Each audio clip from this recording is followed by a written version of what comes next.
नमस्कार मित्रांनो, कसे आहात सगळे? मस्त मजेत ना?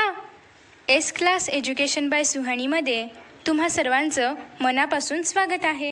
मित्रांनो, आज आपण पाहतोय इयत्ता 10वी मराठी पाठ 17वा सोनाली.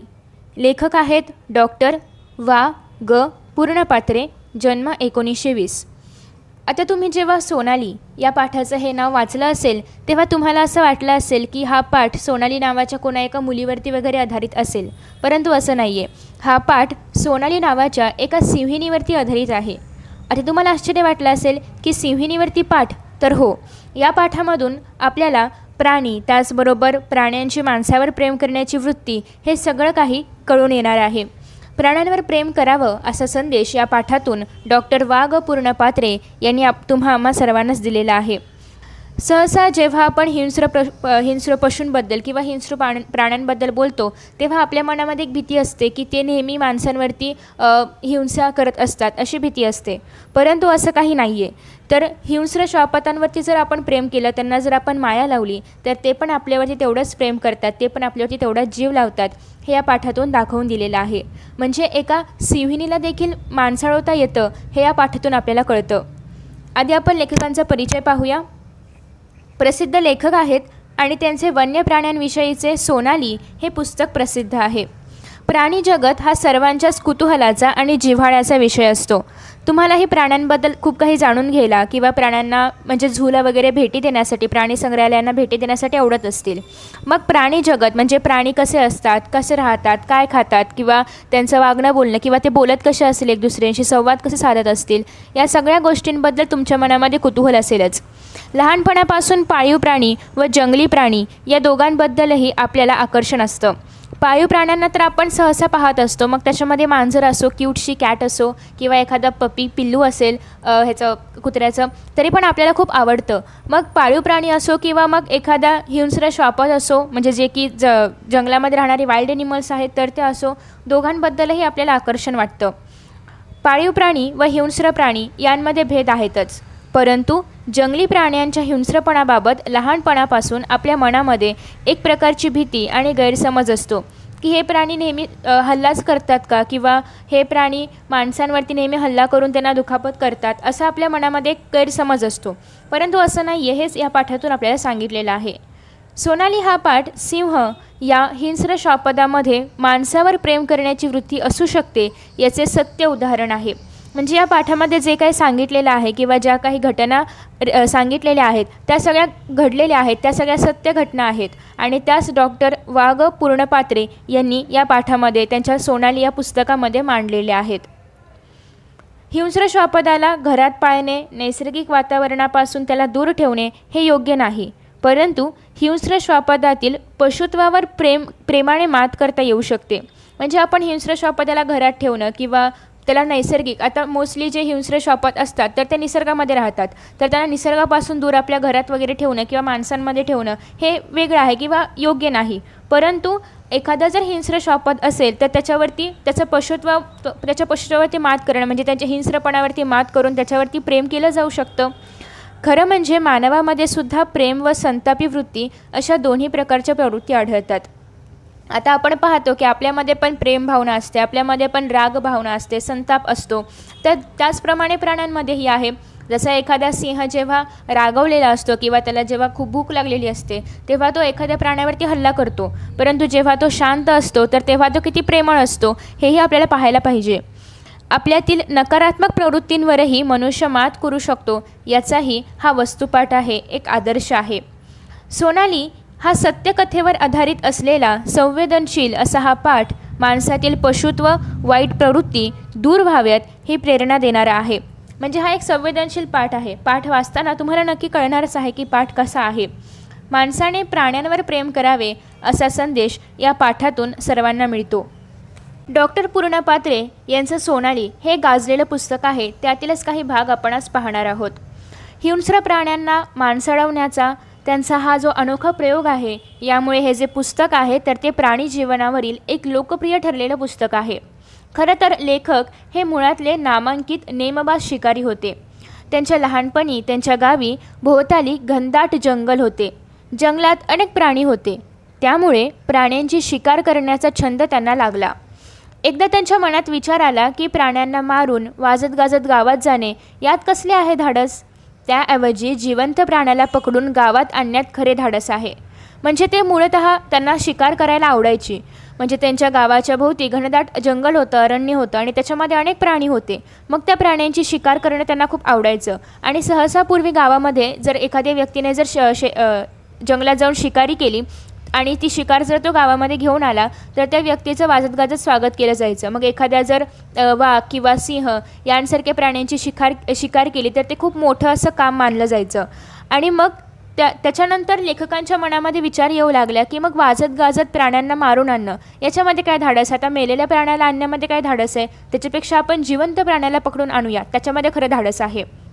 आणि मग त्याच्याही पुढे जाऊन त्यांच्या असं लक्षात आलं की खरं म्हणजे रानटी प्राण्यांना पाळून दाखवणे यात खरं धाडस आहे. म्हणजे आपण त्यांना मारून आणणं यात पण धाडस नाही आणि ती चांगलीही गोष्ट नाही आहे. कारण प्रत्येक जनावराला असो किंवा प्रत्येक माणसाला असो जगण्याचा अधिकार प्रत्येक सजीवाला आहे. त्याचबरोबर त्याच्यानंतर त्यांच्या लक्षात असं आलं की मारून आणण्यापेक्षा आपण त्याला जिवंत घेऊन येऊया. परंतु जिवंत घेऊन आणणं इथपर्यंतच काम संपतं का, तर नाही. त्यापेक्षा आपण एखाद्या रानटी जनावराला म्हणजेच हिंस्र श्वापदाला पाळून दाखवूया, त्याच्यामध्ये खरं धाडस आहे.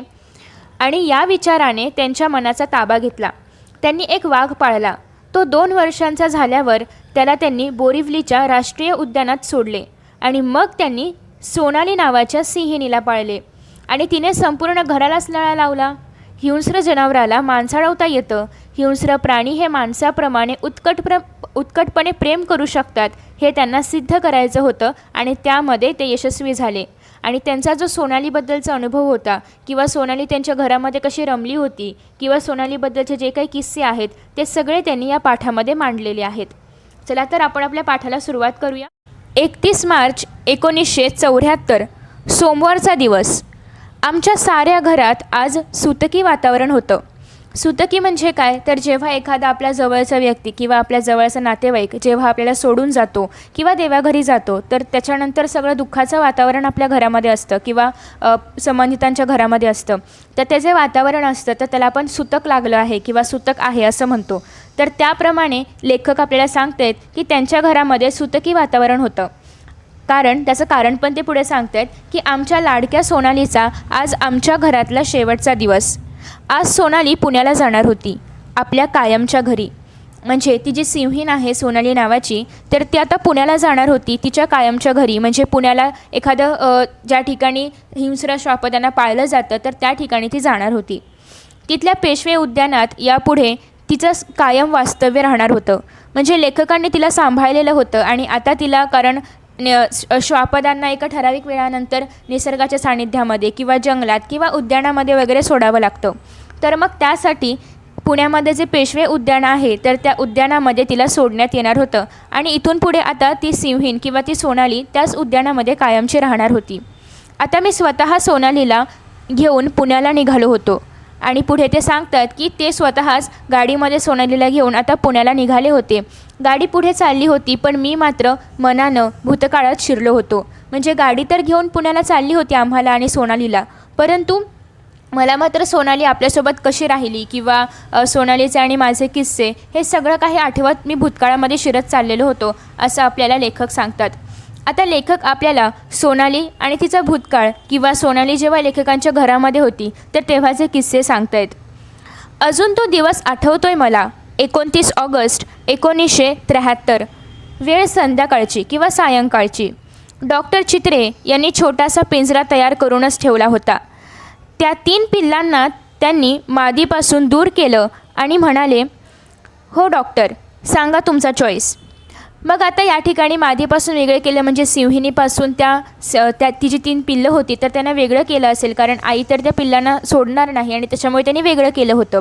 आणि मग डॉक्टर त्या ठिकाणी सिंहिणीच्या पिल्लाला घ्यायला गेले होते आणि मग तेव्हा त्यांची चॉईस म्हणजे त्या 3 पिल्लांपैकी कुठलं पिल्लू घ्यायचं हे ठरवण्यासाठी त्यांना सांगितलेलं होतं. 3ही बछड्यांना जन्मून 2 महिने झाले होते. मी 3ही पिल्लांना गोंजारलं पण सगळीच फिसकन अंगावर आली. आता अर्थातच सिंहाची पिल्लं आहेत, सिंहाचे बछडे आहेत म्हणजे अंगावर तर येणारच. मी त्यातल्या त्यात कमी फिस्कारणारं थोडं शांत स्वभावाचं एक पिल्लू निवडलं. पण लेखकांनी त्या तिन्ही पिल्लांपैकी जे शांत होतं, थोडं कमी फिस्करणारं होतं किंवा शांत स्वभावाचं असं एक बाळ किंवा बछडा निवडलेला होता. आणि मग ते इतरांपेक्षा थोडं सशक्तही होतं, म्हणजे थोडं स्ट्रॉंग होतं, ते सशक्त होतं. बच्चाला आम्ही पिंजऱ्यात ठेवलं. रात्रभर प्रवासात माझ्या मनात त्या छाव्याविषयी दुसरा कशाचाही विचार येत नव्हता. 2 वर्षाचे झाले की वाघ सिंह पूर्ण ताकदीचे होतात. मग त्यांना शिकवणं, माणसाळवणं अवघड असतं. म्हणजे जेव्हा सिंह किंवा वाघ जेव्हा 2 वर्षाचे होतात तेव्हा त्यांच्यामध्ये पूर्ण ताकद येते. म्हणजे आता तसेही ते जन्मल्यानंतर थोडे 2-3 महिन्यामध्ये सशक्त होतात, त्याच्यानंतर त्याच्यामध्ये पूर्णतः ताकद येते आणि मग त्यांना शिकवणं किंवा माणसांमध्ये राहणं शिकवणं किंवा त्यांना माणसाळवणं हे खूप अवघड असतं. आणि पुन्हा माझ्या डोळ्यांसमोर नुसतं सर्कशीसारखं वन्य पशूंना ट्रेनिंग देणं हा हेतू नव्हता. म्हणजे फक्त जसं की सर्कसमध्ये जे प्राणी असतात तर त्यांना ट्रेनिंग दिलं जातं की कशा पद्धतीने काय कसरती वगैरे करायचे या सगळ्याचं. आणि मग ते लहानपणापासूनच म्हणजे ते जेव्हा 1-2 महिन्याचे असतात तेव्हापासूनच त्यांना ट्रेनिंग देण्यासाठी सुरुवात केली जाते. कारण त्यांना एकतर ते 2 वर्षाचे वगैरे झाले की त्याच्या पुढे त्यांना आपण काही शिकवू वगैरे शकत नाही, कारण तोपर्यंत त्यांची पूर्ण वाढ झालेली असते. त्याच्यामुळे आधीच त्यांना शिकवावं वगैरे लागतं आणि मग ज्याप्रमाणे त्यांना शिकवलेलं आहे त्याप्रमाणे ते वागू लागतात. मग लेखक सांगतात की त्यांना काही सर्कशीसारखं ट्रेनिंग वगैरे देणं असा काही माझा हेतू नव्हता. मला एका जंगली जनावरावर प्रेम करायचं होतं आणि लेखकांचा हेतू अतिशय शुद्ध होता. त्यांना फक्त एका जंगली जनावरावर प्रेम करायचं होतं, त्याला माणसाळवायचं होतं, अगदी पोटच्या मुलासारखं. ती जेवल्याखेरीज मी जेवणार नव्हतो, तिला जवळ घेतल्याखेरीज मी झोपणार नव्हतो. म्हणजे ज्याप्रमाणे आपल्या घरामध्ये पण जेव्हा एखादं नवीन मूल जन्माला येतं किंवा तुमचे भावंड असतील तर ते जेव्हा जन्माला आले होते तेव्हा तुमची आईही आणि त्यांना जेव घालायची आणि त्याला झोपवायची, त्या बाळाला जवळ घेऊन झोपायची. त्याचप्रमाणे बाळासारखा लळा डॉक्टर पूर्णपात्रे यांनी त्या सोनालीवर किंवा सिंहिणीवरती लावायला सुरुवात केली होती.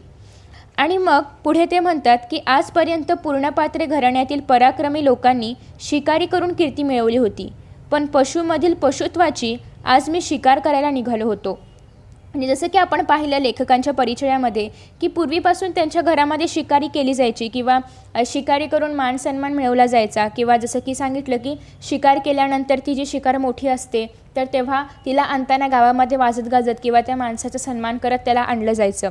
तर अशा पद्धतीने लेखक सांगत आहेत की आतापर्यंत पूर्णपात्रे या घराण्यामध्ये सर्वांनी शिकारी करून कीर्ती मिळवली होती, पण पशूमधील पशुत्वाची आज मी शिकार करायला निघालो होतो. म्हणजे थोडक्यात हिंस्र पशूंना माणसाळवायला मी निघालो होतो. आम्ही घरात प्रवेश केला.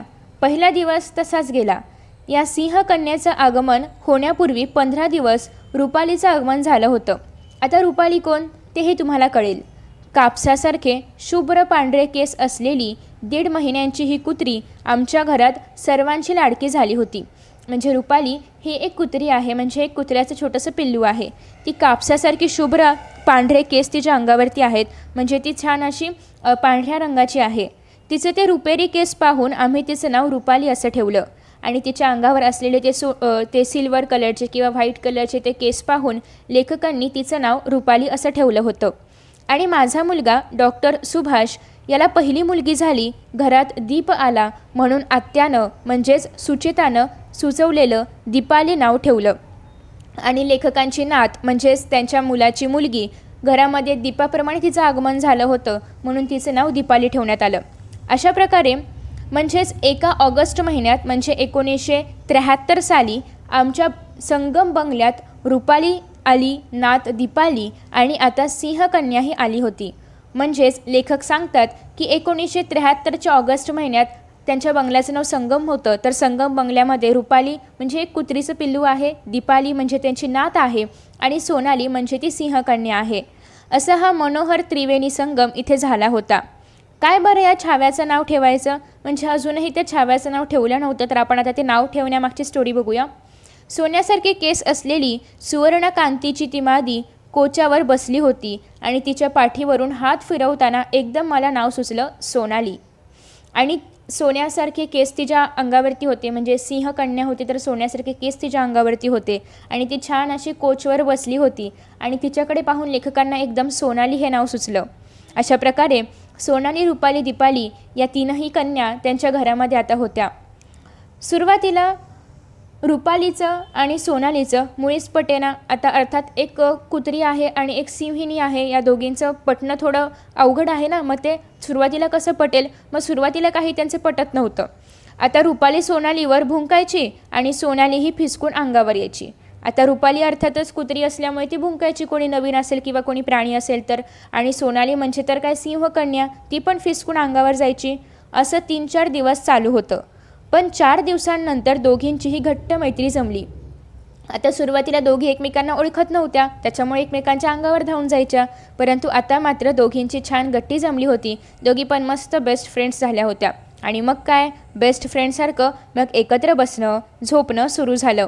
हिंडताना रुपाली पुढे आणि सोनाली मागे.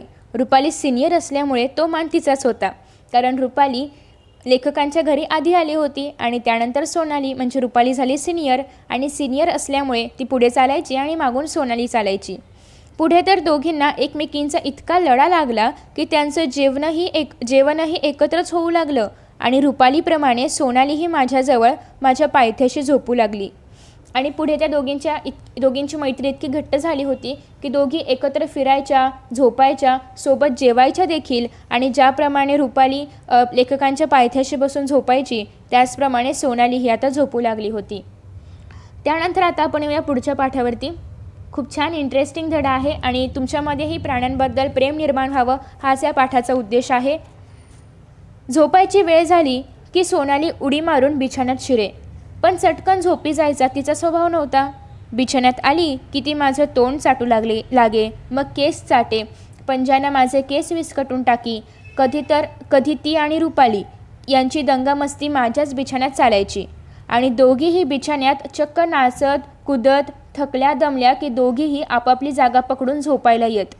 मग आता या ठिकाणी जेव्हा सोनाली आणि रुपाली झोपायच्या, तर त्यावेळेसचा प्रसंग लेखक आपल्याला सांगतायत की जेव्हा झोपायची वेळ व्हायची तेव्हा सोनाली चटकन उडी मारून बिछाण्यामध्ये, म्हणजे त्यांचा जो काही बेड वगैरे असेल तर त्या ठिकाणी यायची.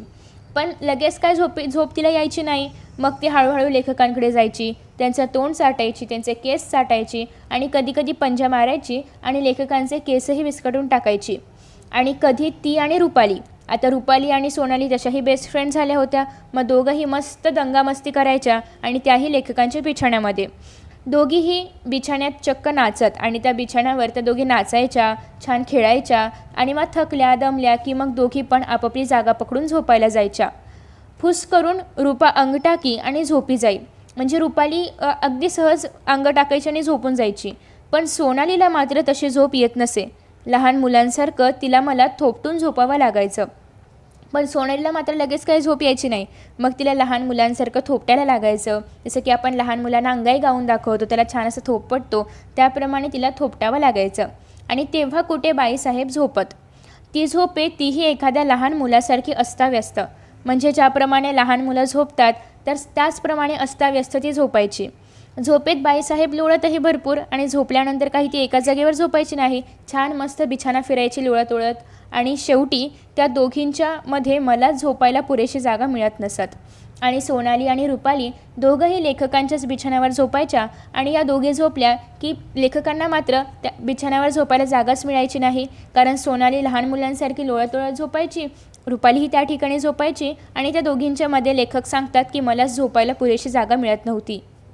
त्यानंतर आहे सोनाली आणि रुपाली लहान होत्या तोपर्यंत रुपालीच अंगाबिंडानं मोठी होती.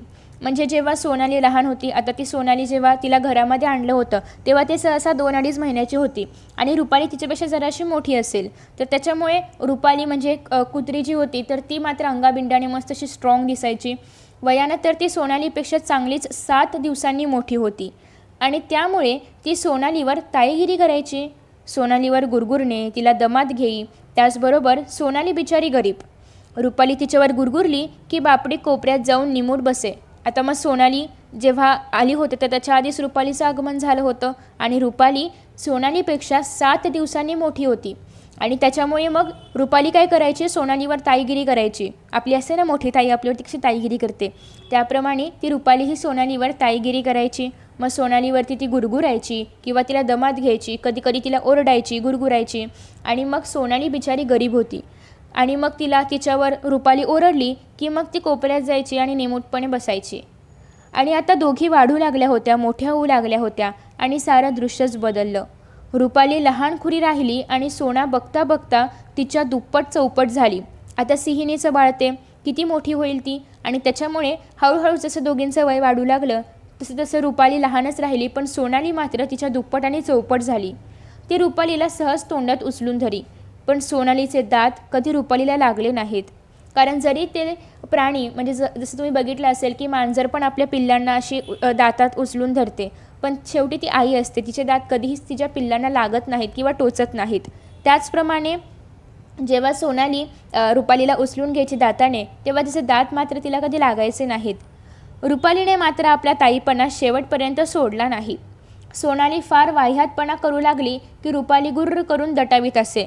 म्हणजे सोनाली खूप अशी वाह्यातपणा म्हणजे काही वेडेवाकडं करू लागली की लगेचच मग रुपाली जी आहे तर ती आपला ताईपणा सुरू करी आणि मग तिच्यावरती ती गुरगुरायची. मुंबईहून दोघींसाठी गळपट्टे व साखळ्या आणल्या. आता लेखक सांगतात की त्यांनी मुंबईहून दोघांसाठीही गळपट्टे म्हणजे गळ्याला जे पट्टे असतात तुम्ही पाहिलं असेल तर त्याप्रमाणे, आणि साखळ्या आणल्या होत्या. लहानपणापासून जर त्यांना साखळीची सवय लावली नाही तर मोठेपणी ही जनावरं साखळी घालू देत नाहीत. आता तसे पण ते थोडेसे लहान होतेच, मग आत्तापासूनच जर त्यांना साखळीमध्ये वगैरे ठेवलं नाही तर ते मोठे झाल्यावरती त्यांची ताकद वाढते आणि मग काही ते साखळी आपल्या अंगामध्ये लावून घेत नाहीत. त्याच्यामुळे लेखकांनी त्यांना आता या वयातच म्हणजे लहान असतानाच साखळी आणली होती आणि गळपट्टे आणले होते. आणि घराच्या गच्चीवर सोनालीचं बिऱ्हाड थाटलं आणि लेखकांच्या घराच्या गच्चीवर सोनालीला राहायला जागा मिळाली होती. गच्चीवर मी नेहमी दोघींना मोकळं ठेवत असे. म्हणजे गच्चीवर काही त्यांना साखळ्यामध्ये वगैरे बांधून ठेवत नसत, तर त्यांना मोकळा ठेवत असत. पुढे गच्चीवर सोनाली आणि रुपाली मोकळेपणानं खेळू लागल्या, एकमेकींचा पाठलाग करू लागल्या, माझ्या पायांतून पळू लागल्या. पण सिंहकन्या, एक श्वानकन्या आणि एक डॉक्टर कन्या असा हा अवर्णनीय सामना. म्हणजे काय तर आता सोनालीला वरती टेरेसवरती राहायला जागा दिली होती गच्चीवरती. मग गच्चीवरती सोनाली राहायची, रुपाली पण त्या ठिकाणी खेळायची. दोघी एकमेकांच्या पाठलाग करायच्या, पकडापकडी खेळायच्या आणि मग माझ्या पायात पडू लागायच्या म्हणजे लेखकांसोबतही त्या खेळायच्या. आणि मग एक सिंहकन्या होती सोनाली, एक श्वानकन्या होती रुपाली आणि एक डॉक्टर कन्या म्हणजेच लेखकांची नात ती म्हणजे दीपाली. असा हा अवर्णनीय संगम लेखकांच्या घरामध्ये भरायचा. मला त्यावेळी कोणत्याच गोष्टीचं भान राहत नसे आणि जेव्हा या तिघी एकत्र असायच्या, एकत्र खेळायच्या, तेव्हा लेखकांचं मात्र भान हरपायचं. एक विलक्षण अवर्णनीय आनंद मी लुटत असे, अगदी भरभरून. याच गच्चीवर त्या दोघी पहिल्या पावसाळ्यात नाचल्या होत्या. म्हणजे लेखकांच्या घराच्या गच्चीवरती दोघीही पहिल्या पावसात मस्त भिजल्या होत्या, नाचल्या होत्या. फारच जोराचा पाऊस आला म्हणजे माझा सज्जाचा आडोसा त्या घेत आणि खूप जर जोरात पाऊस पडत असेल तर त्या मात्र आडोशाला येत असत. एरवी साऱ्या गच्चीवर पावसात हुंदडत आणि मग रिमझिम असा त्यांना सोसेल इतका पाऊस जर असेल तर मग त्या मस्त पूर्ण गच्चीवरती फिरत असत आणि त्या पावसाचा आनंद त्या घेत असत. त्यानंतर लेखक पुढे आपल्याला सांगतात की जळगावला बॅडमिंटन टुर्नामेंट्स होत्या. सोनालीला घेऊन मी कोर्टवर गेलो आणि तिथे माझे मित्र डॉक्टर आठवले आपल्या अल्सेशियन कुत्र्याला घेऊन आले होते. चांगला उंच व दांडगा कुत्रा होता तो. त्याची व सोनालीची गाठ पडली. आधी त्या कुत्र्याला हे मांजराचं पिल्लू आहे असं वाटलं असावं. तो तिच्या अंगावर धावला आणि सोनाली त्याच्या पुढे फारच लहान दिसत होती, पण किंचितही न घाबरता फिस करून ती त्याच्या अंगावर धावली. मग मात्र तो अल्सेशियन कुत्रा पळू लागला आणि सोनाली त्याचा पाठलाग करू लागली आणि कोर्टावरील साऱ्या खेळाडूंना हा प्रकार पाहून मजा वाटली. आणि मग लेखक आपल्याला अजून एक घटना सांगतायत की जेव्हा लेखक जळगावला गेले होते बॅडमिंटन टुर्नामेंटसाठी, तर तेव्हा ते कोर्टवर असताना म्हणजे बॅडमिंटनचा जो कोर्ट असतो तर त्या ठिकाणी ते गेले होते आणि तेव्हा लेखकांना त्यांचे मित्र डॉक्टर आठवले देखील भेटले. आणि मग डॉक्टर आठवले यांच्यासोबत त्यांचा अल्सेशियन कुत्रा होता म्हणजे जातीचा कुत्रा होता आणि तो अतिशय उंच होता, दांडगा होता आणि त्याच्यासमोर सोनाली तशी लहान दिसत होती. आणि त्याला आधी वाटलं की हे मांजरीचं पिल्लू आहे की काय, म्हणून तो तिच्या अंगावरती धावून गेला. तर सोनाली परत त्याच्याच अंगावरती फिस करून आली. म्हणजे सोनाली अजिबात घाबरली नाही त्याला. शेवटी सिंहाची छावी होती ती काही त्याला घाबरली नाही आणि त्याच्यामुळे ती अजून त्याच्या अंगावरती धावून गेली आणि असा त्यांचा तो पाठलाग सुरू झाला. आणि जे सगळे खेळाडू होते कोर्टवरचे ते सगळे हीच मजा पाहू लागले. रुपालीच्या पेक्षा सोनालीची वाढ एकदम झपाट्याने झाली. म्हणजे रुपालीपेक्षा सोनाली आता मोठी झाली होती. ती चांगलीच मोठी दिसू लागली. वाढत्या वयाप्रमाणे सोनालीच्या आहारातही मी वाढ केली. आता सोनाली 5 महिन्यांची झाली होती. म्हणजे आता सोनालीचं वय वाढू लागलं होतं. लेखकांनी जेव्हा सोनालीला आणलं तेव्हा ती लई 2 महिन्याची होती आणि आता ती 5 महिन्यांची झाली होती. त्याच्यामुळे लेखकांनी तिच्या आहारामध्येही वाढ करायला सुरुवात केली. सोनालीचं जेवण 3दा होत असे. सकाळी नाश्ता व्हायचा आणि त्या नाश्त्यासाठी तिला दूध आणि अंडी देत होतो. दुपारी जेवताना मी तिला खिमा देत असे आणि रात्री मात्र सोनाली शुद्ध शाकाहारी जेवण घेत असे. मग त्याच्यामध्ये एकतर दूध पोळी असायची, नाहीतर दूध भाताचं, किंवा त्यासाठी मी मग ती आमची गंगूबाई जी स्वयंपाकीण होती तर तिला लाडीगोडी लावायची. लाडीगोडी म्हणजे तिला मस्का लावायची, की तिला आता जेव्हा भूक लागली असेल तर तेव्हा मग ती तिला मस्का मारायची. आणि मग त्याच्यानंतर पुढे जेवणाची वेळ झाली की ती स्वयंपाकघरात जाई आणि स्वयंपाकीण बाईंच्या पायात घोटाळत राही. आणि मग तिला जेव्हा जेवायचं असेल किंवा तिला जेव्हा भूक लागली असेल तर तेव्हा मग ती लेखकांच्या ज्या स्वयंपाकीण होत्या गंगूबाई, तर तिच्या पायाजवळ जाऊन ती घुटमळत राहायची, तिच्या भोवती फिरत राहायची आणि लाडीकपणे आव आव करत त्यांच्याकडे जेवणाचं ताट मागायची. आणि मग अर्थातच जेव्हा आपल्याला भूक लागते तेव्हा आपण पण आईच्या बाजूला जातो आणि आई मला हे दे, आई मला ते दे, आपलं चाललेलं असतं. मग त्याचप्रमाणे ती सोनाली देखील त्या गंगूबाई ज्या त्यांच्या स्वयंपाकीण होत्या तर तिच्या बाजूला ती फिरत राहायची आणि सारखी आव करायची. म्हणजे तिला भूक लागलेली आहे ते ती सांगण्याचा प्रयत्न करायची. पण तिचं जेवण ताटलीत टाकलं की ती गुरगुरायला लागे. ताटली खाली ठेवली की ताटलीवर तुटून पडे आणि जिभेने ताटली चाटून पुसून साफ करून होईपर्यंत तोंडानं तिची गुरगुर चालूच राही. आणि मग तिला जेव्हा जेवायला तिच्या ताटली जी असेल ती दिली जायची तेव्हा ती इतकं पटकन खायची, पूर्ण ताटली ती साफ करायची. आणि दूध पोळीने दूधभात खाणारी जगातील ती एकमेव सिंहीण असावी. म्हणजे आपण सिंहीण किंवा सिंहाचा बछडा असेल किंवा सिंह असेल तर तो कधी दूध पोळी वगैरे खाताना कधी तुम्ही पाहिलं नसेल, परंतु ही जी सिंहीण होती तर ही माणसाळवलेली होती आणि दूध पोळी किंवा दूधभात खाणारी ही जगातील पहिली सिंहीण असावी असं लेखक म्हणतात. त्यानंतर पुढे आहे, तिला व रुपालीला मी मोटारीतून बाहेर फिरायला घेऊन जाऊ लागलो आणि दोघींची मोटारीत बसायची सीटही पक्की ठरलेली होती. आणि ती सीट कोणती होती तर ड्रायव्हरच्या बाजूला असणारी सीट, ती त्यांची पक्की ठरलेली सीट होती. जाणाऱ्या येणाऱ्यांकडे दोघी खिडकीतून टक लावून पाहत असायच्या. त्याच्यानंतर पुढे आहे, दोघींचे पुढील पंजे दाराच्या बाहेर एटीत टाकलेले असत आणि बैलगाड्या, टांगे, गुरं यांच्याकडे ही जोडी डोळे विस्फारून पाहत असे. आता सोनाली वर्षाची झाली होती. म्हणजे 1 वर्ष सोनालीला आता कंप्लीट झालं होतं. तिची उंची देखील वाढली होती, अंगात ताकद आली होती. साखळी लावल्यानंतर आम्ही तिला न्यायाऐवजी तीच आम्हाला ओढून येऊ लागली एवढी ती आता स्ट्रॉंग झाली होती. आता ती पूर्ण आहार घेत असे. रोज 3.5 किलो मटण तिला लागत असे. रात्री 1 लिटर दूध आणि 4 पोळ्या आम्ही तिला देत असू. फार आवडीने ती त्या खायची. म्हणजे तिला हे सगळं जेवण खूप आवडायचं. शाकाहारी असलं तरी पण ते तिला खूप आवडायचं. आणि अर्थात प्रत्येक वेळी तिला बरोबर रुपाली लागत असे. आणि आत्तापर्यंत इतके कितीतरी महिने त्या आता दोघी एकत्र राहिल्या होत्या आणि त्याच्यामुळे दोघींनाही एकमेकींचा लढा लागलेला होता. आणि प्रत्येक वेळी सोनालीला रुपाली बरोबर लागायची. आणि रुपाली जर नसली तर सोनाली जाळीच्या दरवाजावर पंजे मारत बसायची आणि मी तिला माझ्या हातानं खायला देत असे. आणि लेखक सांगतात ती सोनालीला मी माझ्या हाताने खायला द्यायचो. दवाखान्याच्या कामामुळे मला कधी कुठं जावं लागेल याचा नेम नसे. आणि अर्थातच लेखक हे डॉक्टर होते आणि त्याच्यामुळे दवाखान्याच्या कामासाठी त्यांना कधी कुठे जावं लागायचं तर याचा काही नेम नव्हता. मग माझ्या अनुपस्थितीत अण्णांकडे किंवा गड्याकडे सोनालीच्या जेवणाची व्यवस्था असे. आणि तशी सवय करणं आवश्यक होतं, कारण फक्त जर लेखकांच्या हातूनच खायची सवय जर सोनालीला लागली असती तर लेखक जेव्हा घरात नसतील तेव्हा तिने कोणाकडूनच खाल्लं नसतं. आणि त्याच्यामुळे तिला अण्णांकडून म्हणजे लेखकांच्या अण्णांकडून किंवा लेखकांच्या घरामध्ये असणाऱ्या गड्यांकडून पण जेवण्याची सवय लेखकांनी लावली होती. अण्णा प्रथम जाळीच्या दरवाजाच्या आत बसून चिमट्याने तिला खाऊ घालत. कधी कधी गच्चीच्या कठड्यात असलेल्या सिमेंटच्या जाळीमधून खाऊ घालत. असं करून त्यांचा विश्वास वाढला आणि स्वतः हातानं तिला खाऊ घालावं असं त्यांनी ठरवलं. म्हणजे आधी सुरुवातीला अण्णा एकतर तिला चिमट्याने वगैरे खाऊ घालायचे, परंतु नंतर त्यांना कळलं की सोनाली आपल्याला काही करणार नाही. त्यांचा विश्वास वाढला आणि मग मात्र ते तिला स्वतःच्या हाताने खाऊ घालू लागले. पण एकदा त्यांना एक विचित्र अनुभव आला. पण आता त्यांच्याबाबतीतही एक विचित्र अशी काहीतरी घटना घडली होती जे लेखक आपल्याला पुढे सांगतायत. त्या दिवशी दवाखान्यात मला काम होतं. सोनालीला जेवू घालण्याचं काम मी अण्णांकडे सोपवलं. जेवणाचा डबा घेऊन अण्णा नेहमीप्रमाणे जाळीच्या दरवाजाजवळ आले. डबा दरवाजाजवळ हॉलमध्ये ठेवून दार उघडून ते गच्चीवर सोनालीकडे गेले.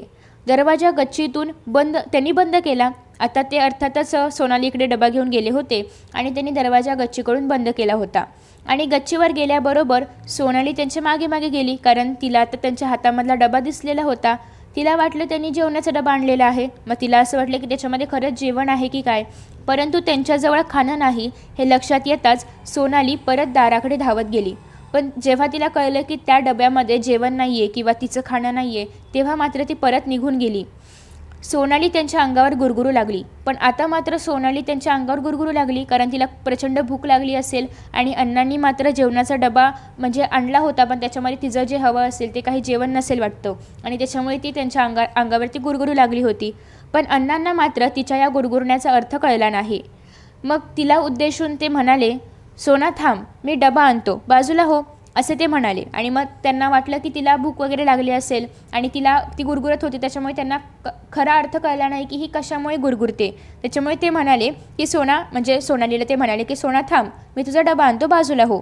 असं ते दरवाजापाशी जाताच सोनालीने एक मोठी डरकाळी फोडली आणि सोनालीला राग आला असेल आणि तिने मोठी डरकाळी फोडली. आता सिंहकन्या असती, त्याच्यामुळे तिची डरकाळी प्रचंड मोठी होती, गगनाला भिडावी अशी होती. सोनालीची डरकाळी साऱ्या बंगल्याच्या आवारात घुमली आणि सगळ्या कारण गच्चीवरच ते होते आणि सोनालीने फोडलेली डरकाळी सगळ्या बंगल्याभर घुमली होती.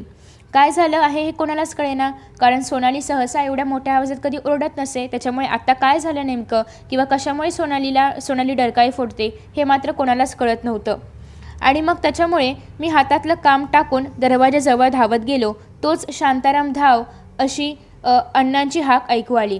आणि मग जेव्हा तिने डरकाळी फोडली होती तर तेव्हा म्हणजे अण्णांना काय करावं काय सुचलं नसेल, त्याच्यामुळे शांताराम धाव असं ते जोरात ओरडू लागले. मी प्रत्यक्ष तेथे पोहोचलो तेव्हा अण्णा सोनालीला चूप राहा असं सांगत होते. मी पाहिलं तर सोनालीचा आक्रोश फारच भयंकर होता. म्हणजे आता लेखक सोनाली आणि अण्णा ज्या ठिकाणी होते तर त्या गच्चीवरती गेले होते आणि जेव्हा लेखकांनी पाहिलं की सोनाली इतक्या मोठ्याने डरकाळ्या फोडते, तिचा आक्रोश फार भयंकर होता, तिचा आवेश फार भयंकर होता. मी घाईघाईनं लोखंडाची पट्टी घालून जाळीचा दरवाजा उघडला आणि जेवणाचा डबा घेऊन गच्चीवर प्रवेश केला. परंतु नेहमी खाण्यासाठी लाडीगोडी करणारी सोनाली आज इतकी रागावलेली होती की तिनं उडी मारून माझ्या हातातला डबा पंजाने फटकारा मारून दूर उडवला. मग आता सोनाली आपण पाहिलं की सोनालीला जेव्हा भूक लागायची तेव्हा ती त्या स्वयंपाकीन बाईंना किंवा गंगूबाईंना किती लाडीगोडी लावायची आणि मग ती जेवण मागायची. परंतु आज मात्र ती एवढी रागवली होती की लेखकांनी जो खाण्याचा डबा आणला होता किंवा तिच्या जेवणाचा जो डबा आणला होता तो तिने एका पंचात असा उडवला, असा दूर फेकून दिला. आणि मटण मग त्याच्यामुळे सगळीकडे गच्चीवर इतस्तः पडलेलं होतं, म्हणजे असं पसरलेलं होतं आणि ती गुरगुर करत त्याच्यावर तुटून पडली. आणि मग तिने ते डबा फेकलेला होता, त्याच्यामधलं मटण सगळं खाली सांडलेलं होतं, पडलेलं होतं आणि मग ती ते मटण सगळं गोळा करून खाऊ लागली. त्याच्यावरती ती तुटून पडली आणि 15-20 मिनिटात तिने सर्व काही फस्त केलं, म्हणजे सगळं काही खाऊन टाकलं होतं, संपवलेलं होतं. खाल्ल्यावर सोनाली शांत झाली आणि मग माझे पाय चाटू लागली. आणि अर्थात तिची भूक भागली होती, तिला खूप भूक लागली होती आणि तिला ती सहन झाली नसेल म्हणून ती खूप रागवलेली होती. आणि आता मात्र तिची भूक भागलेली होती, त्याच्यामुळे ती आता लेखकांजवळ आली आणि ती त्यांचे पाय चाटू लागली. जणू काही झाल्या प्रकाराबद्दल ती आमची क्षमा मागत होती आणि जे काय घडलं होतं तिच्या हातून की ती एवढी रागवली होती आणि हे सगळं तिला कळत असेल ना. आता प्राणी असलं तरी त्यांना मन वगैरे असणारच आहे, तिला कळत होतं. आणि मग ती जाऊन लेखकांचे पाय चाटत होती आणि त्यांची जणू काही क्षमा मागत होती. की त्याच्यानंतर अण्णांना मी म्हणालो, जेवताना पशूंना कोणी फसवलं, त्यांची खोडी काढली अथवा थोडा विलंब जरी झाला तरी त्यांना ते सहन होत नाही. आणि जेव्हा आपण जेवणाच्या बाबतीत जेव्हा पशूंशी आपण म्हणजे त्यांना थोडं उशिरा जेवायला देणं किंवा जेवणाच्या बाबतीत त्यांना फसवणं, हे सगळं काही पशूंना सहन होत नाही आणि त्याच्यामुळे ते असे रागवतात किंवा त्यांना त्यांची भूक सहन होत नाही. सोनालीच्या दातात आता विलक्षण ताकद आली होती. एकदा नेहमीप्रमाणे सोनालीला मी रात्री पितळी पातेल्यातून दूध प्यायला दिलं. तेवढ्यात कोणीतरी आलं म्हणून मी तसाच उठलो. पातेला परत न्यायचं विसरलो. इकडे सोनालीने दूध पिऊन झाल्यावर पातेला चावायला सुरुवात केली होती. एवढी ताकद सोनालीच्या दातांमध्ये आली होती. त्याच्यानंतर पुढे सांगितलेलं आहे की रात्रभर तिची त्या पातेल्याशी मस्ती सुरू होती आणि सकाळी उठल्यावर मी गच्चीवर गेलो, पाहतो तर त्या पितळी पातेल्याची सोनालीने अक्षरशः चाळणी केली होती. म्हणजे तिने त्याच्यावरती दात टोचून टोचून टोचून त्याची पूर्णतः चाळणी केलेली होती. वन्य पशूंच्या दातात केवढी ताकद व चिवटपणा असतो याचा अनुभव मला आला होता. म्हणजे वन्य पशूंच्या दातामध्ये ताकद तर असतेच, पण तिने एवढ्या वेळा त्याला टोचून टोचून हे टोचणी केल्या होत्या आणि त्याची चाळणी केली होती. म्हणजे तिच्यामध्ये किती चिवटपणा असेल याचा अनुभव पण लेखकांना आला होता. त्याच्यानंतर सोनालीचं चाळण केलेलं ते पातेलं मी अजूनही जपून ठेवलं आहे आणि लेखकांनी सोनालीने त्या पातेल्याचं चाळण केलेली होती आणि ते अजूनही लेखकांनी जपून ठेवलेलं आहे, एक आठवण म्हणून. सोनाली आता आमच्या घरच्यांपैकी एक झाली होती. सोनालीचा जसा रुपालीवर जीव तसा दीपालीवरही होता. दीपाली म्हणजे कोण? लेखकांची नात होती. दीपाली सोनालीच्या जाळीपाशी यायची आणि आपल्या बोबड्या बोल्यात "छोना छोना तू काय करते?" असं म्हणून तासन तास तिच्याशी खेळत असायची. आता दीपालीलाही सोनाली एक मैत्रिणीसारखीच वाटू लागली होती आणि मग दीपाली देखील सोनालीशी खेळायची आणि मग तिच्या त्या बोबड्या बोलामध्ये "सोना सोना तू काय करते?" असं तिला विचारायची. आणि एकदा दोघी अशा खेळत असताना एक पेशंट तेथे आला. त्याला वाटलं की पोर चुकून सिंहिणीपाशी गेली आहे आणि मग एकदाच त्या दोघी अशा खेळत होत्या. दीपाली म्हणजे डॉक्टरांची नात आणि त्याचबरोबर सोनाली म्हणजे ती सिंहीण. आणि मग दोघी खेळत होत्या तेव्हा त्या ठिकाणी एक पेशंट आला. आता पेशंटला काय माहीत की या दोघी मैत्रिणी आहेत. पेशंटला वाटलं की ती जी मुलगी आहे म्हणजेच डॉक्टरांची नात जी आहे तर ती चुकून सोनालीकडे गेली आहे असं त्यांना वाटलं. आणि मग त्याच्यामुळे त्यांनी घाईघाईनं दीपालीला उचललं की ती सिंहीण तिला काही करेल असं त्यांना वाटलं असेल. कारण त्यांना काय माहिती की सिंहीण किंवा दीपाली यांची किती चांगली मैत्रीण आहे, किती मैत्री आहे हे त्यांना माहिती नव्हतं. आणि त्यासरशी सोनाली मोठ्याने फिसकरली व त्या गृहस्थाच्या अंगावर धावली.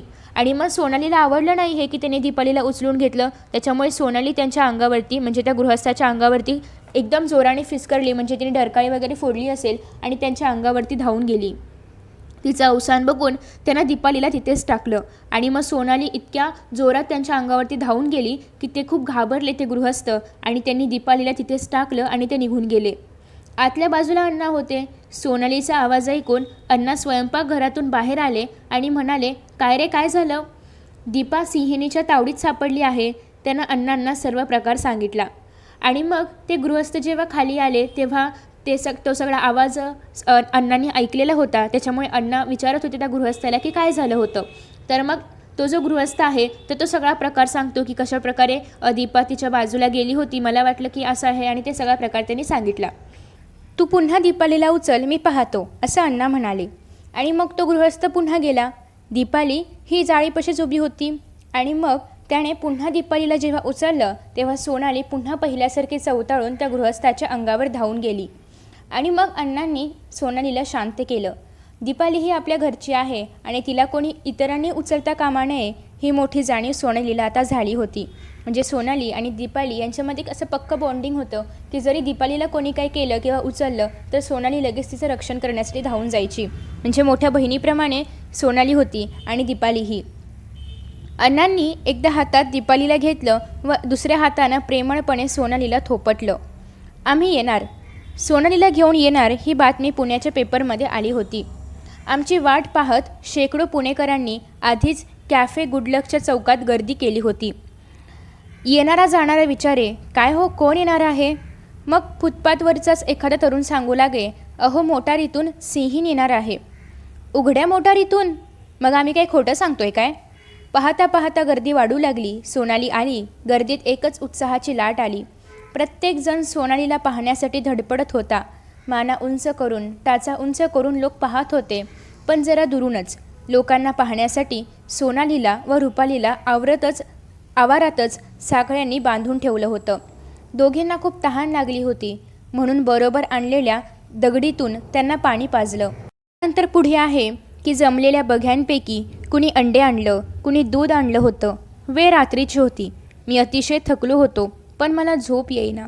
उठल्या मी कमिशनरला फोन केला. सोनाली आली आहे म्हणून त्यांना सांगितलं.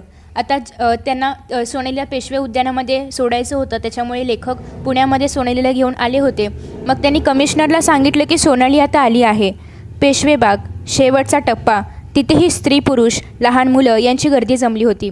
अर्थात एक सिंहीण म्हणजे माणसाळवलेली एक सिंहीण गाडीतून बसून येते तर तिला पाहण्यासाठी अनेक लोक उत्सुक होते आणि सगळ्यांनी सोनालीला पाहण्यासाठी गर्दी केली होती. आणि मग शेवटचा टप्पा होता तो म्हणजे पेशवेबाग, की ज्या ठिकाणी आता सोनाली जाणार होती, राहणार होती. आणि महापौरांनी सोनालीचा औपचारिक स्वीकार केला. लोकांनी टाळ्यांचा कडकडाट केला. आता तिला आतल्या पिंजऱ्यातच सोडायचं होतं. म्हणून सोनालीच्या गळ्याभोवती असलेला माझा पट्टा व साखळी मी सोडली. माझी सोनालीवरची प्रेमाची मालकी आता संपली. अण्णा कसेबसे अश्रू आवरून धरत होते. दुःखाचा एक एक कड आवंढ्याबरोबर मी गिळत होतो. सारेच अधिकारी व प्रेक्षक स्तब्ध झाले होते. आता अर्थातच इतक्या दिवस सोनाली आपल्याकडे होती. आपल्यातल्या कुटुंबामधला एक मेंबर ती होती, आपल्या कुटुंबामधलीच एक होती. आणि तिला जेव्हा असं दूर सोडायचं असेल किंवा तिला जेव्हा आपल्या घरातून बाहेर कुठेतरी पाठवायचं आहे आणि तिच्यावरती आता आपला जो प्रेमळ असा मालकी हक्क होता तो आता कुठेतरी संपणार आहे किंवा ती आता आपल्यापासून कुठेतरी लांब जाणार आहे, या जाणीवेने लेखक किंवा त्यांच्या घरचे किंवा अण्णा सगळ्यांनाच अश्रू आवरत नव्हते. सगळे प्रेक्षकही स्तब्ध झाले होते. काय बोलावं तेच मला समजेना. सोना आतल्या पिंजऱ्यात जायला तयार नव्हती. आता अर्थातच सोनालीला पण हे थोडंफार, ती जरी पण प्राणी असली तरी पण प्राण्यांना पण भावना असतात. तिला पण थोडंफार काहीतरी कळत होतं की आता काहीतरी वेगळं घडतं आहे. म्हणजे आता मी आधीपासून ज्यांच्या घरात राहत होते त्यांच्यापासून आता मी वेगळी होते, याची जाणीव तिला होत होती. आणि त्याच्यामुळे ती काही आतल्या पिंजऱ्यात जायला तयार होत नव्हती. मी आत गेलो की ती आतल्या पिंजऱ्यात येई. म्हणजे ती लेखक जिथे जातील तिथे ती जात होती. मग लेखक जर आतल्या पिंजऱ्यात गेले तर तीही आतल्या पिंजऱ्यात जायची. ते बाहेर आले की तीही बाहेर यायची. आता तिला फसवायचं होतं, काही करून तिला पिंजऱ्यामध्ये ठेवायचं होतं. कारण जेव्हा 2 वर्षाचे होतात प्राणी तर तेव्हा, किंवा 1-1.5 वर्षापर्यंत होतात तर तेव्हा त्यांना आपल्या घरामध्ये ठेवून चालत नाही. कारण त्यांना आता त्यांच्या स्वतःच्या म्हणजे एका निसर्गरम्य ठिकाणी त्यांना किंवा एखाद्या उद्यानामध्ये त्यांना ठेवावं लागतं. कारण ते पूर्ण ताकदीचे झालेले असतात. ते परिपूर्ण असे एक सिंह किंवा सिंहिणी झालेले असतात. त्याच्यामुळे त्यांना आता एखाद्या उद्यानामध्ये वगैरे ठेवणं गरजेचं असतं. आणि मग त्याच्यामुळे आता या ठिकाणी काहीतरी करून सोनालीला त्या पिंजऱ्यामध्ये ठेवणं गरजेचं होतं. मग फसवूनच तिला आता आत कोंडणं शक्य होतं. कारण ती स्वतःहून तर जात नव्हती आणि त्याच्यामुळे तिला आता फसवणं गरजेचं होतं. आणि म्हणून रुपालीला मी प्रथम आतल्या पिंजऱ्यात पाठवलं. आता रुपाली पण त्यांच्यासोबत आली असेल आणि तर रुपाली गेली आहे म्हटल्यावरती सोनाली जाणारच. आणि मग तिच्या पाठोपाठ सोनाली देखील पिंजऱ्यात गेली. आणि मग मी दरवाजा बंद केला आणि मग पिंजऱ्याचा दरवाजा थोडासा उघडून रुपालीला बाहेर ओढलं आणि चटकन दरवाजा लावला. अशा पद्धतीने त्यांनी सोनालीला फसवूनच तिला पिंजऱ्यामध्ये ठेवणं गरजेचं होतं. सोनाली एकटीच पिंजऱ्यात राहिली. मुकेपणाने प्रेम करणारी रुपाली पिंजऱ्याबाहेरून उभी राहून डोळे भरून तिच्याकडे पाहत होती. रुपालीला पण काहीतरी वेगळं जाणवत होतं आणि तीसुद्धा सोनालीकडे बाहेरूनच पाहत होती. ते पण एक प्राणीच होती, सोनाली पण एक प्राणीच होता. परंतु तरीही दोघांमध्ये इतकं चांगलं बॉन्डिंग होतं की रुपाली तिच्याकडे इतक्या प्रेमभरल्या नजरेने पाहत होती, तिला पूर्ण डोळे भरून पाहत होती. रुपाली बाहेर, मी बाहेर, अण्णा बाहेर आणि सोनाली आमच्याकडे आईपाळीने पाहत होती. कारण ती एकटीच आतमध्ये होती. तिला आधी वाटलं की लेखक आतमध्ये आहेत किंवा रुपाली आतमध्ये आहेत म्हणून ती आत जायची. परंतु आता तिला कळलं की आपण एकटेच आतमध्ये आहोत, बाकी सगळे बाहेर आहेत. आणि मग ते गज, ती कडी-कुलपं सोनाली भिथरली. आणि ते सगळं आता ज्याप्रमाणे उद्यानामध्ये असतं की पूर्ण असं एक तुरुंगाप्रमाणे एक स्ट्रक्चर असतं किंवा पिंजऱ्याप्रमाणे एक स्ट्रक्चर असतं, त्याला कुलूप वगैरे लावलेलं असतं प्राणी बाहेर येऊ नयेत म्हणून. चांगले असे एकदम जाडजूड असे लोखंडाचे गज असतात. कारण प्राण्यांच्या अंगामध्ये प्रचंड शक्ती असते. मग त्या शक्तीने ते तुटू नयेत याच्यासाठी ते प्रचंड असे गज असतात. आणि मग हे सगळं बघून सोनालीला काय करायचं हेच कळत नव्हतं. ती अतिशय बिथरली होती. ती खूप घाबरल्यासारखी झाली होती किंवा तिला खूप वेगळं असं काहीतरी जाणवत होतं. गरागरा फिरू लागली ती, मोठ्याने ओरडू लागली. पिंजऱ्याबाहेर येण्यासाठी ती धडपडू लागली होती. आणि जड अंतकरणाने मी पिंजऱ्याकडे पाठ फिरवली आणि मुकाट्याने गाडीत जाऊन बसलो. आणि आता सोनाली खूप ओरडत होती. तिला कळत होतं की आता आपण एकटेच राहिलो आहे आणि हे लोक मला सोडून कुठेतरी दूर चाललेले आहेत, हे सोनालीला आता कळत होतं. आणि त्याच्यामुळे ती बाहेर येण्यासाठी, त्या पिंजऱ्यामधून बाहेर येण्यासाठी खूप धडपडत होती. आणि लेखकांना पण ते कळत होतं, पण लेखकांचा नाईलाज होता. आणि जड अंतकरणाने त्यांनी त्या पिंजऱ्याकडे पाठ फिरवली आणि ते पुन्हा गाडीत येऊन बसले स्वतःच्या घरी जाण्यासाठी. तर अशा पद्धतीने हा पाठ होता. या पाठामधून आपण एखादा प्राणी तो हिंस्र असला तरी पण तो माणसावरती किती प्रेम करू शकतो, माणसाला किती लळा लावू शकतो हे आपल्याला कळलं आहे. मग ते भलेही सिंह असो, वाघ असो, सिंहिणी असो, तरीही ते किती माणसाळवले जाऊ शकतात हे आपल्याला या पाठातून कळतं आहे. आणि ती कितीही हिंस्र स्वभावात असले तरी पण त्यांच्यावर जर आपण माया करायला लागलो तर तेही आपल्याला तितकाच लळा लावतात, हे या पाठातून डॉक्टर पूर्ण पात्रे यांनी दाखवून दिलेलं आहे. तर अशा पद्धतीने हा पाठ होता. आय होप की तुम्हाला हा पाठ समजला असेल आणि सगळ्यात महत्त्वाचं म्हणजे व्हिडिओ आवडला असेल. मित्रांनो, तुम्हाला जर हा व्हिडिओ आवडला असेल ना, तर नक्कीच व्हिडिओला लाईक करा, शेअर करा. त्याचबरोबर यांसारखे नवनवीन व्हिडिओज पाहण्यासाठी चॅनलला सबस्क्राईब करा आणि नोटिफिकेशन बेल आयकॉनवर क्लिक करा. म्हणजेच मी जेव्हा जेव्हा यांसारखे नवनवीन व्हिडिओज अपलोड करेन तेव्हा तेव्हा तुम्हाला त्याचं नोटिफिकेशन मिळत राहील. मित्रांनो, असेच छान छान आणि मस्त मस्त व्हिडिओ या चॅनलवरती अवेलेबल आहेत. चला तर मित्रांनो, आता या ठिकाणी आपण इथेच विश्रांती घेऊया. पुन्हा भेटूया नवीन पाठासोबत, नवीन व्हिडिओसोबत, नवीन टॉपिकसोबत. तोपर्यंत पाहत रहा S class education by Suhani, तेही सुहानी सूर्यवंशी या चॅनलवरती. So friends, thank you so much for watching this video. See you in next video.